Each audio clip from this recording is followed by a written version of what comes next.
I'm Rebecca Martinez, 28 years old. 3 weeks ago, I woke up in a hospital bed with a fractured collarbone, 3 broken ribs, and a concussion so severe the doctors were worried about brain bleeding. My 6-week-old daughter Emma was with a stranger, a professional newborn care specialist I'd hired from my phone while paramedics were cutting me out of my totaled Honda. The accident wasn't my fault. A delivery truck ran a red light at 60 miles per hour and T-boned my car on the driver's side. The impact sent my vehicle spinning across 4 lanes of traffic. I remember the screech of metal, the explosion of the airbag, and then nothing. Just darkness and the distant sound of sirens. When I regained consciousness in the ambulance, my first words were about Emma. "Hi baby," I whispered through the oxygen mask. 6 weeks old. At home with neighbor. Need someone. The paramedic, a woman in her 40s with kind eyes, squeezed my hand. "We'll help you figure it out. Stay calm." But I couldn't stay calm. Emma was exclusively breastfed. She'd never taken a bottle. My neighbor Mrs. Chin was 72 and had only agreed to watch Emma for the 20-minute drive to the grocery store. Now it had been 40 minutes and I was heading to the ER instead of home. From the ambulance, with shaking hands and vision still blurry, I called my mother. She answered on the 3rd ring. "Rebecca? I'm at the spa." "What is it?" "Mom." My voice cracked. "I've been in a car accident. Bad one. I'm in an ambulance. Emma's at home with Mrs. Chin. Can you please go get her? I don't know when I'll." "An accident?" She sighed deeply, the way she always did when I inconvenienced her. "Rebecca, are you sure it's that serious? You know how you tend to be dramatic about these things." I could hear water running in the background. Spa music. The clink of champagne glasses. "Mom, my car is totaled. I have a head injury. They're taking me to County General. Please, I just need you to get Emma Ann." "County General? That's an hour away from me. I'm getting a seaweed wrap right now. Can't your husband handle this? Marcus is in Dallas for work. He won't land for another 5 hours. Mom, please. She's 6 weeks old. She needs." "Hold on." I heard muffled conversation. Then my sister's voice in the background laughing about something. Mom came back on the line. "Rebecca, your sister and I are leaving tomorrow morning for our Caribbean cruise. We have the pre-cruise spa package today.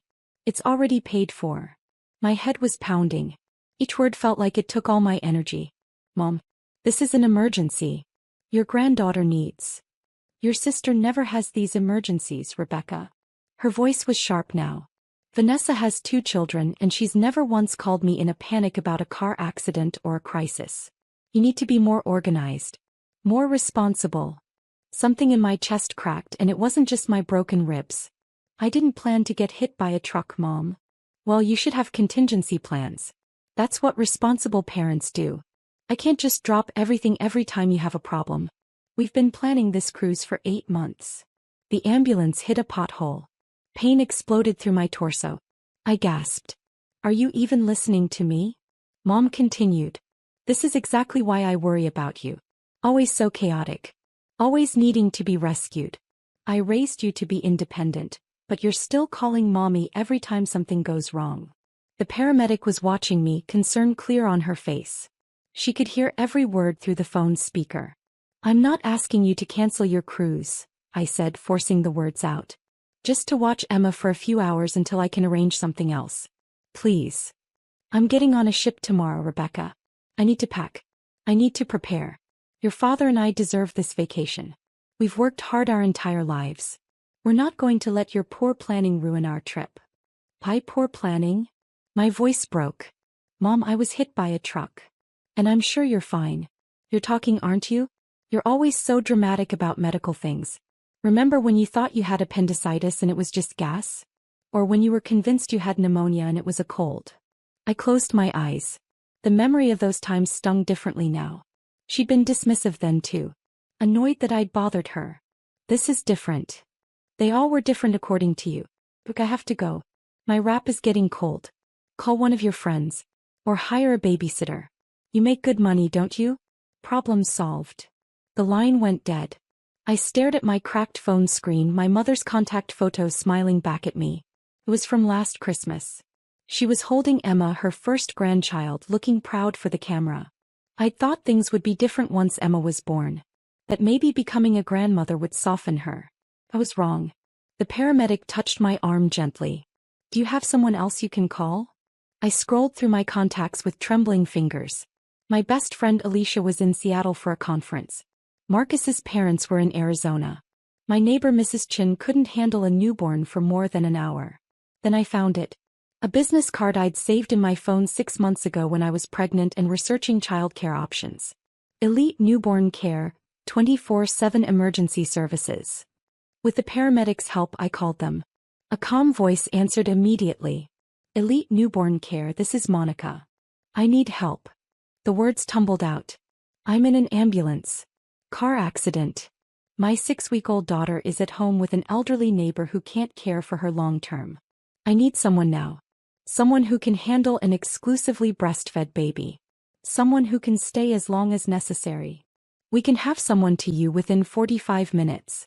Where's the baby now? I gave her Mrs. Chen's address.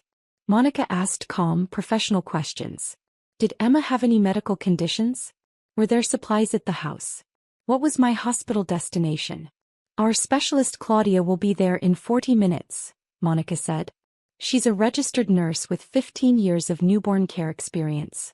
She'll coordinate with the hospital for pumped milk if you're able, or will provide formula if needed. Don't worry about anything. We've got your daughter. How much will this cost? Our emergency rate is $75 per hour with a 4-hour minimum. But right now you need to focus on getting medical help. We'll handle the rest. I almost cried. Someone was actually helping me. No judgment. No guilt. Just help. Thank you, I whispered. You're welcome, Mama. We'll take care of her like she's our own. If you're enjoying this story and want to hear what happened next, could you take just a second to hit that like button? It really helps me continue creating these stories. The year was chaos. Doctors, nurses, machines beeping, bright lights that made my head throb worse. They did a CT scan of my brain, x-rays of my chest and shoulder. The pain medication made everything fuzzy, but one thought stayed crystal clear. My mother had refused to help her own granddaughter. While they were stitching a gash on my forehead, my phone rang. Marcus. Babe. Oh my God, I just landed and saw your messages. Are you okay? Is Emma okay? I told him everything. The accident. Mom's refusal. The care service I'd hired. Your mom said no? His voice rose. She said no to watching her own grandchild during a medical emergency? She has a cruise tomorrow. I don't give a damn if she has a meeting with the Pope. You were in a car accident. He took a breath. I'm getting a flight back right now. I'll be there in 3 hours. What about your presentation? Screw the presentation.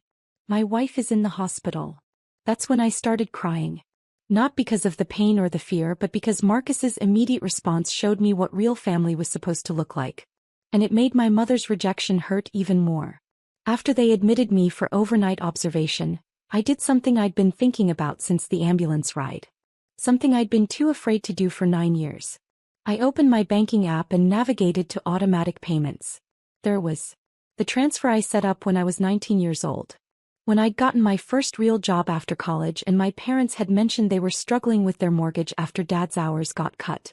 $4,500. Every single month. For 108 months. I'd never told them it was me. The payments went to a separate account I'd set up, then automatically transferred to their mortgage company. They thought Dad's pension had increased.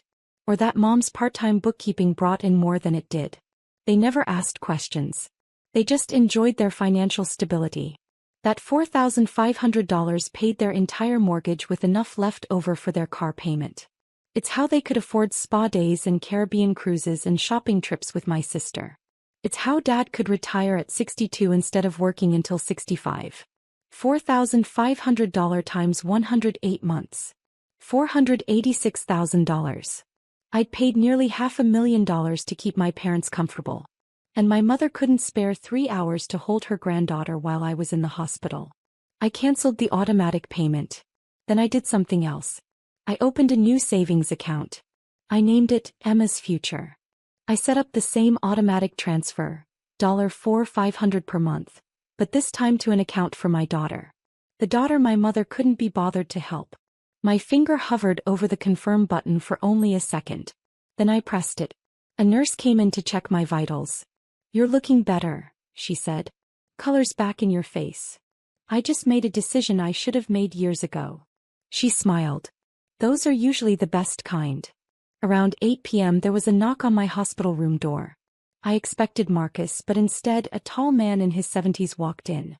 Gray hair, sharp blue eyes, wearing a cardigan despite the California heat. Grandpa. My mother's father. The man who'd taught me to fish, who'd paid for my college textbooks when money was tight, who'd slipped me $200 every birthday, for something special, even after I was an adult. "Grandpa." I tried to sit up, wincing. "How did you?" "Mrs. Chen called me." He pulled a chair close to my bed. "Said you'd been in an accident and that my daughter refused to help with the baby. Said she overheard your phone conversation when you stopped by to get Emma earlier." I'd picked up Emma from Mrs. Chen's house before the paramedics took me to the hospital. The care specialist Claudia had met me there. Apparently Mrs. Chen had been horrified by what she'd heard. "Grandpa, I'm okay. Emma's with a professional caregiver. Everything's..." "Stop." His voice was gentle but firm. "Don't do that. Don't minimize what happened." He sat in silence for a moment, just looking at me. Then he said, "Your grandmother and I paid for that cruise." I blinked. "What?" "The Caribbean cruise your mother's been talking about for months. We paid for it. Bought it for her and your father's anniversary. Cost us $12,000 for the premium package." He shook his head. "I thought we were giving them a nice gift. Didn't realize we were funding their excuse to abandon their daughter and granddaughter." "Grandpa, you didn't know. I called your mother an hour ago." His voice hardened. "Told her I knew what she did. You know what she said?" I waited. "She said you were being dramatic. That you were fine. That you'd always been too dependent and needed to learn to handle things yourself." He leaned forward.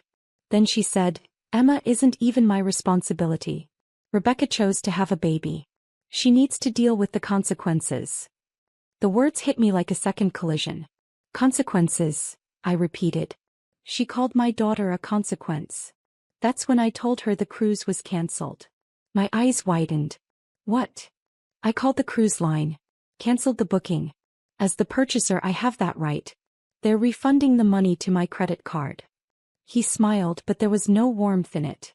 "Your mother and father will not be going on any cruise tomorrow." "Grandpa, you didn't have to." "Yes, I did." He reached over and took my hand carefully, avoiding the fore. "Rebecca, I need to tell you something. Your grandmother, before she passed, she made me promise to watch out for you. Said she worried about how your mother treated you differently than Vanessa." I felt tears building. I thought maybe she was seeing things that weren't there. Grandmothers can be protective. But over the years I've watched. I've seen the patterns. The way your sister gets praised for the same things you get criticized for. The way your accomplishments get dismissed while hers get celebrated. The way you're always expected to be understanding while she's allowed to be selfish. "It's just how Mom is," I said weakly. "It's how you've let her be. How we all let her be." He squeezed my hand. "Not anymore. Not after this." There was another knock. This time it was Marcus, still in his suit from the conference, carrying flowers and looking frantic. When he saw me, his face crumpled with relief. "I'm okay," I said as he kissed my forehead gently. "We're okay." Grandpa stood up. "I'll give you two some privacy. But Rebecca, before I go, is there anything I should know? Anything else that's been going on?" I hesitated. Then I told him about the $4,500 monthly payments. About the 9 years of financial support. About how I just canceled it. Grandpa's face went very still. "You've been paying their mortgage? And car payment?" "I set it up when I was 19. They never knew it was me. $4,500 a month for 9 years. He did the math quickly. That's nearly $500,000. $486,000, I confirmed. Marcus was staring at me. "You never told me." "I didn't tell anyone. They needed help and I could provide it, so I did." Grandpa was quiet for a long moment. Then he said, "Did they ever thank you? Ever acknowledge the help?" "They didn't know it was me. But they knew their financial situation improved dramatically. They knew they suddenly had extra money every month. Did they ever question it?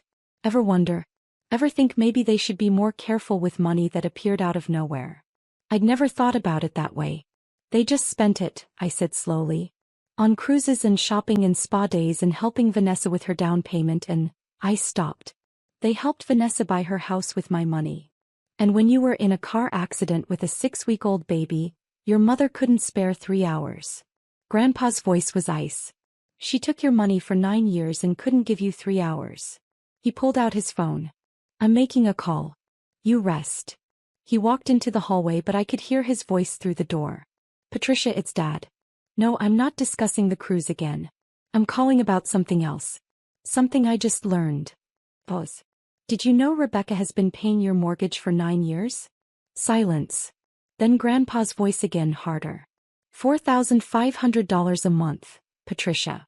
$486,000 total. Your daughter, the one you called dramatic today, the one you refused to help, has been keeping you financially afloat since she was 19 years old. Another pause. She canceled the payments this afternoon. From her hospital bed. After you abandoned her and your granddaughter. I could hear my mother's voice now, shrill even through the phone. Grandpa let her talk for a moment. Then he said the words that changed everything. You have 24 hours to make this right, Patricia. 24 hours to apologize to your daughter, to meet your granddaughter properly, to show even a fraction of the gratitude and love she deserves. If you don't, I'm changing my will. Everything I plan to leave you, the house in Pasadena, the stocks, the savings bonds, all of it, goes to Rebecca and Emma instead. More shouting from the phone. I'm not bluffing. I already called Gerald Hoffman, my attorney. He's drafting the changes tomorrow morning. You think I'm going to leave my estate to someone who treats their own daughter like garbage? Who calls their granddaughter a consequence? His voice dropped. Your mother would be ashamed of you. I know I am. He hung up. Marcus and I sat in stunned silence. Grandpa walked back in looking 10 years older but somehow more determined. That woman is my daughter and I love her. But love doesn't mean accepting unacceptable behavior. Your grandmother taught me that. Grandpa, your will, you don't have to. It's already done in my mind. Whether she apologizes or not, you're getting the majority. But I'm giving her 24 hours because your grandmother would want me to give her daughter a chance to do the right thing. He kissed my forehead. Get some rest. I'm going to go meet my great-granddaughter. Marcus, text me the address of that care service. After he left, Marcus climbed carefully into the hospital bed next to me, holding me like I was made of glass. $500,000, he whispered. Babe, we could have paid off our house. I know. We could have started Emma's college fund years ago. I know. Why didn't you tell me? I was quiet for a long time. Because then I'd have to admit what I already knew. That I was paying for love that should have been free. That I was buying my parents' approval. That no matter how much money I gave them, it would never be enough to make them treat me the way they treat Vanessa. He held me tighter. I'm sorry, he said. For what? For not seeing it sooner. For not protecting you from them. You did protect me. You flew home from Dallas in the middle of your biggest presentation of the year. That's just basic human decency, Beck. That's the bare minimum. Exactly, I said. And my mother couldn't even manage that. My phone started ringing around 10 p.m. I declined the call. She called again. Declined. Then texts started coming through. Rebecca, we need to talk about this misunderstanding.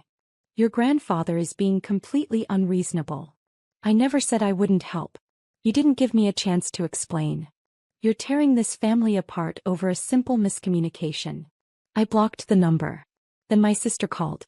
What the hell did you do? Vanessa's voice was sharp. Mom is hysterical. The cruise is cancelled. Grandpa is threatening to cut her out of the will.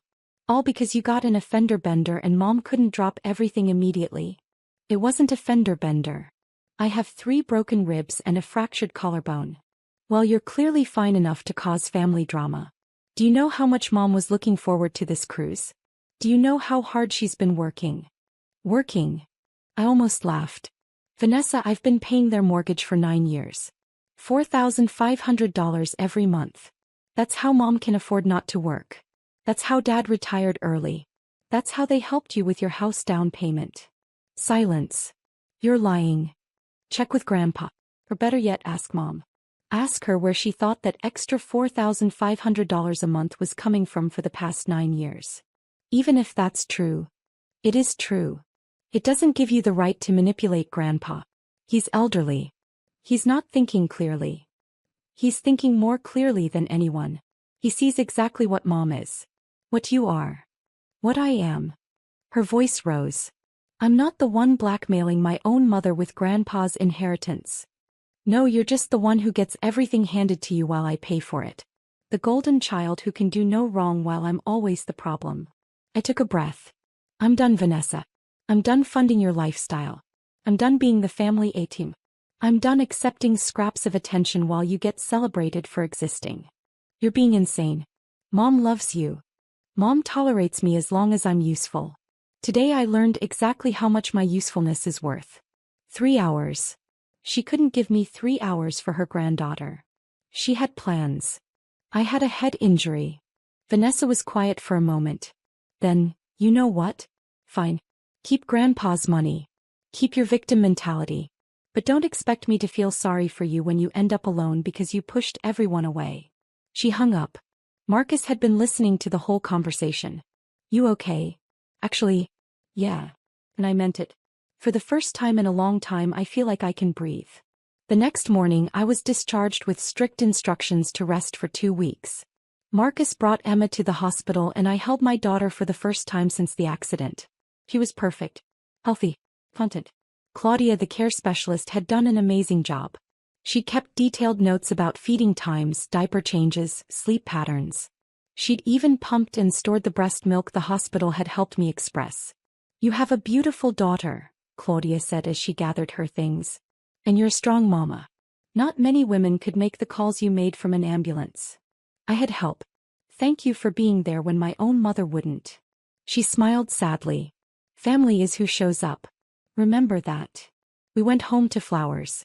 Dozens of bouquets from friends, from Marcus's co-workers, from neighbors. Cards wishing me a speedy recovery. Nothing from my parents. Nothing from my sister. But there was something from Grandpa. A large box with a note. For Emma's future. Because she deserves grandparents who choose her first. Love, Grandpa Joe. Inside were savings bonds. $50,000 worth. I cried. The 24-hour deadline passed. No apology came. No phone call. No text. Grandpa's attorney called the next day to confirm the will had been changed. Rebecca Martinez and Emma Martinez were now the primary beneficiaries. My mother would receive $10,000, enough for a nice vacation but not enough to maintain the lifestyle my money funded. 2 weeks after the accident, my mother's mortgage payment bounced. Then their car payment. I know because she called from a number I didn't have blocked. Rebecca, there's been some kind of mistake with our mortgage. The payment didn't go through. Can you check your end? I took a deep breath. There's no mistake, Mom. I canceled the payments. What? Why would you? She stopped. Wait, that was you? All these years, that was you sending the money? Every month since I was 19. But we thought, your father's pension was barely enough to cover your utilities. I covered everything else. For 9 years. Rebecca, you can't just stop. We'll lose the house. We'll lose everything. Like I almost lost everything when that truck hit me. When I was alone in the ambulance, terrified, calling my mother for help and getting rejected. I apologized for that. I called Grandpa and... You called Grandpa to save your inheritance. You never apologized to me. Silence. Mom, you had 9 years of financial support from me. 9 years I gave freely, expecting nothing in return except maybe to be treated like I mattered. Like I was worth 3 hours of your time during a medical emergency. You couldn't even give me that. Rebecca, please. We're your parents. You can't just abandon us. The irony was so thick I almost choked on it. You abandoned me first. You abandoned your granddaughter. You made your choice when you chose a cruise over your daughter's emergency. Now I'm making mine. What about family loyalty? What about it? Where was your loyalty when I was being cut out of a car? Where was your loyalty when your 6-week-old granddaughter needed you? We can work this out. We can go to family therapy. We can. No. The word felt powerful. Final. I'm done working things out. I'm done being the only one who tries. I'm done paying for love that should be free. I hung up. The calls came in waves after that. Mom, Dad, Vanessa, even some cousins I barely knew. All of them with the same message. I was tearing the family apart. I was being vindictive. I was overreacting. Not one of them asked if I was okay. Not one asked about Emma. Not one acknowledged that my mother's refusal to help during a medical emergency was the actual problem. I blocked them all. Grandpa visited every week. He'd hold Emma and tell her stories about her great-grandmother. He'd ask about my recovery. He'd bring groceries and help around the house. "You're doing the right thing," he told me one afternoon. "It takes courage to walk away from toxicity even when it's family. Especially when it's family. Do you think she'll ever understand?" Honestly, probably not. People like your mother, they see themselves as the victim in every story. You'll always be the ungrateful daughter who cut her off, not the generous child who supported her for years or the injured mother who needed basic help. That's sad. It is. But it's not your responsibility to fix her perspective. Your responsibility is to Emma. To yourself. To building the family you deserve. He was right. 3 months later, I heard through a mutual friend that my parents had downsized to a smaller condo. That they'd sold their car and bought something more economical. That my mother had taken a full-time bookkeeping job. They were learning to live within their actual means for the first time in 9 years. I felt no satisfaction in their struggles. But I felt no guilt either. 6 months after the accident, Marcus got promoted. We used his bonus to start Emma's college fund. The same $4,500 a month I'd been sending my parents now going into an account for our daughter. In 18 years, at that rate, Emma would have nearly $1 million for her education. $1 million she'd never have to pay back. $1 million given freely with love because that's what parents do. 1 year after the accident, I got a letter. Not from my mother but from my sister. "Rebecca, I'm writing because I finally understand what you tried to tell me. Mom asked me to start helping with their bills. She said it was temporary just until they got back on their feet. That turned into monthly requests for money. Then weekly. Then almost daily. She's asked me for $47,000 so far this year. I've given her $23,000. My husband is furious. My marriage is struggling. And when I told Mom I couldn't give any more, she called me selfish. Ungrateful. Just like she used to call you. I get it now. You weren't exaggerating. You weren't being dramatic. You were being used, and the moment you couldn't be useful anymore, you were disposable. I'm sorry I didn't believe you. I'm sorry I chose her over you. I understand if you never want to talk to me again. But I wanted you to know, you were right about everything. Your sister Vanessa." I read the letter 3 times. Part of me wanted to feel vindicated. To say, "I told you so." To welcome her into the club of daughters who'd finally seen through our mother's manipulation. But mostly I just felt tired. I wrote back. Not a long letter. Just a short note. "Vanessa, thank you for your honesty. I hope you find the courage to set boundaries like I did. You deserve better than being an ATM. I'm not ready to rebuild a relationship yet. Maybe someday. But I appreciate you acknowledging the truth. Take care of yourself, Rebecca." I didn't hear from her again. And that was okay. Emma is 2 years old now. She's funny and fierce and doesn't know anything about the grandmother who called her a consequence. She knows Grandpa Joe, who visits every Sunday and reads her the same stories he read to me. She knows Marcus's parents, who flew from Arizona to help when she had croup and never once complained. She knows family is the people who show up. Last week, we were at the park when another mother asked if Emma's grandparents ever visit.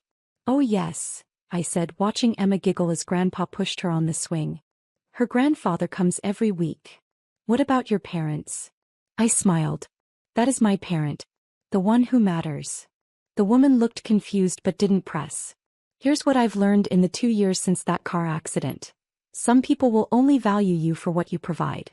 The moment you stop providing it, they'll show you exactly who they are. Believe them.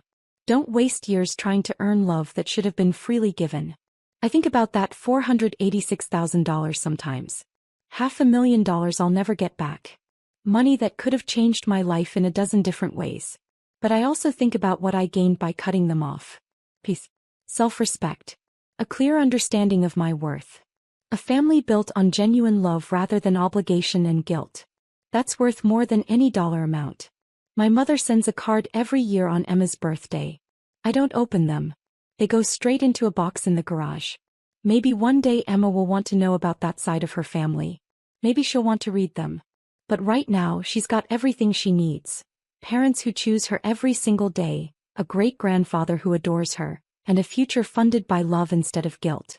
If there's someone out there listening to this who's been the family ATM, who's been paying for love that should be free, who's been diminished and dismissed and told they're dramatic when they express legitimate needs, I want you to know something. You are not obligated to fund your own mistreatment. You are not required to finance people who refuse to show up for you. You are allowed to keep your money, your time, and your energy for people who actually value you. And if walking away means losing people who only loved what you could give them, you weren't losing family. You were losing users. There's a difference. My name is Rebecca Martinez. I'm 30 years old. I'm a mother, a wife, and a granddaughter. I used to be a daughter and a sister too, but I'm learning that DNA doesn't make you family. Loyalty does. Respect does. Showing up does. 2 years ago, my mother refused to watch my newborn during my car accident because she had cruise tickets. Now she works full-time to afford a life she used to take for granted. My grandfather changed his will to protect the granddaughter who needed protecting. Me. I'm thriving. We're thriving. Because sometimes the best revenge isn't revenge at all. It's building a beautiful life with people who actually deserve to be in it. If you found strength in this story, drop a comment below and let me know where you're listening from. And if you've set similar boundaries with toxic family members, you're not alone. We're all out here building better families one choice at a time.